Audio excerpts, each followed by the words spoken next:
بدنام محبت از رمشا حیات لاسٹ پارٹ۔ مجھے کچھ جاننا بھی نہیں، تم بس میری نظروں سے دور ہو جاؤ۔ شاہ کو شاید زیادہ تکلیف ان تصاویر نے دی تھی۔ وہ اپنے باپ کی خصلت سے اچھی طرح واقف تھا۔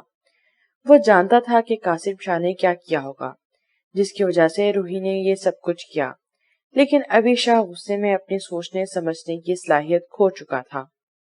میں نہیں جانتی آپ کو کیا ہوا، لیکن جو الزام آپ نے مجھ پر لگایا ہے وہ سراسر غلط ہے اور میں ایسا بالکل بھی برداشت نہیں کروں گی۔ الزام تو میں نے آپ پر ابھی لگایا بھی نہیں۔ اگر تم میری نظروں کے سامنے رہی تو 1 سیکنڈ میں تمہاری جان لے لوں گا۔ شاہ نے روحی کو جبڑوں سے پکڑتے ہوئے تیکھے لہجے میں کہا۔ اس کی گال پر ابھی بھی شاہ کی انگلیوں کے نشان موجود تھے۔ کیا تمہارے میرے باپ کے ساتھ ناجائز تعلقات تھے؟ شاہ کی بات نے روحی کے سر پر بم پھوڑا تھا۔ روحی نے خود کو شاہ کی گرفت سے آزاد کیا اور ایک زوردار تھپڑ شاہ کے چہرے پر دے مارا۔ آپ کی سوچ اتنی گندی ہوگی مجھے معلوم نہیں تھا۔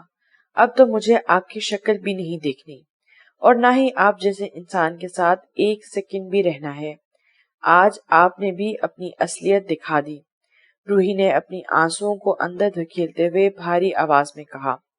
تو ٹھیک ہے، اگر تم جانا چاہتی ہو تو جاؤ، اس رشتے کو ختم کر کے ہی جاؤ۔ مجھے بھی تمہارے جیسی لڑکی کے ساتھ رہنے کا شوق نہیں۔ تم نے مجھے توڑنے میں ذرا سی بھی کسر نہیں چھوڑی۔ تمہیں میں کبھی معاف نہیں کروں گا اور نہ ہی دوبارہ تمہاری شکل دیکھنا چاہتا ہوں۔ اور میں ریان شاہ اپنے پورے ہوش و حواس میں تمہیں طلاق دیتا ہوں۔ شاہ نے نفرت بھرے لہجے میں دروازے کی طرف جاتی روحی کو دیکھتے ہوئے کہا۔ روحی شاہ کی آواز سن کر وہیں پتھر بن گئی تھی۔ اسے لگا کسی نے اس کے کانوں میں پگھلا ہوا سیسا ڈال دیا ہو۔ سر تو پہلے ہی گھوم رہا تھا، لیکن اب ہمت جواب دے گئی تھی۔ اسے اپنا دماغ معاف ہوتا ہوا محسوس ہوا اور وہ وہیں جھول کر زمین بوس ہو گئی تھی۔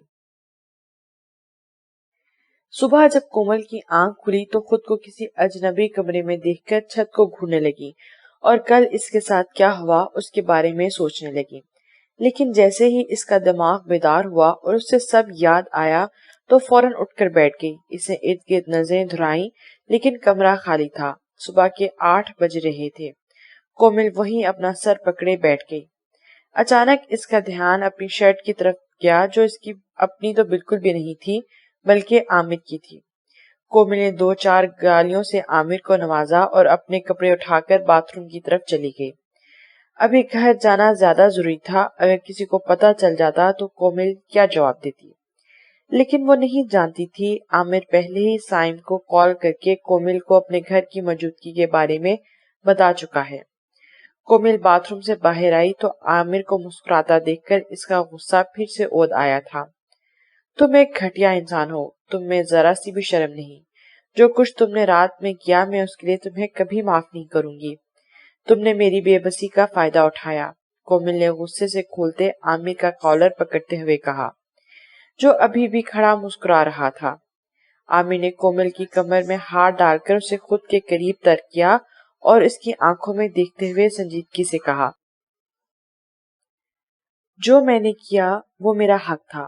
اگر وہ سب میں تمہارے ساتھ بغیر نکاح کے کرتا تو تمہارے لگائے گئے سارے الزام میں تسلیم کر لیتا، لیکن تم میری بیوی ہو، نکاح ہوا ہے میرا تمہارے ساتھ، کچھ بھی غلط نہیں کیا میں نے۔ اور ایک بات، تمہارے بھائی کو میں کال کر چکا ہوں، وہ جانتا ہے کہ تم نے پوری رات اپنے شوہر کے ساتھ گزاری ہے۔ اب اپنے بھائی کو تم خود جواب دینا۔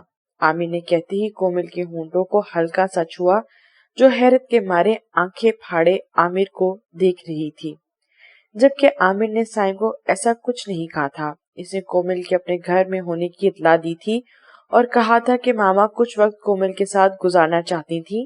جب انہوں نے یہ بات کومل سے کی تو وہ رات کو ہی دوڑی چلی آئی۔ تم سچ میں پاگل انسان ہو۔ اگر مجھے ایک خون معاف ہوتا تو وہ خون میں تمہارا کرتی۔